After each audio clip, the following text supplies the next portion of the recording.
Hey guys, Kyle with Alleycat Electronics. Wanted to show you something that I did on a 2020. It's a Rubicon JL 2024. So in this vehicle,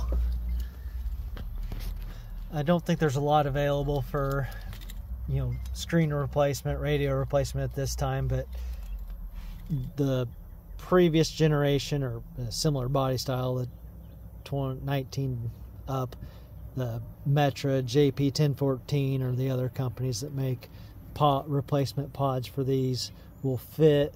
So we use the Metra pods, Rockford punch 1650s, some P1TS to replace the dash, and added a Sony powered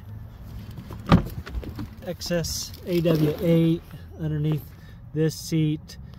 Trim the mat a little bit to fit a little bit better with it, but that I'm actually calling more of a mid-bass extender to give it a little bit more full sound.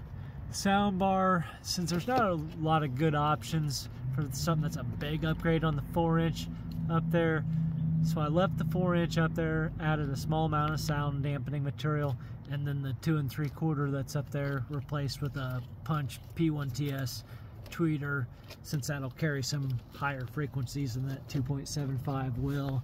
And get here to the back.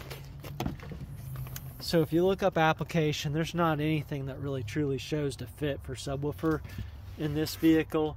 And what I found was the 19 up DS18 box. They sell them as a pair, so you'd have to buy a left and a right if you're buying them on your own or whatever. Maybe a shop may offer you a single like I'm doing with this customer, but this is the DS18 enclosure, and that's a Sony Mobile ES 10-inch subwoofer. And I'm not going to play this for you because there's no reason to do that. You can't tell over a video how something sounds.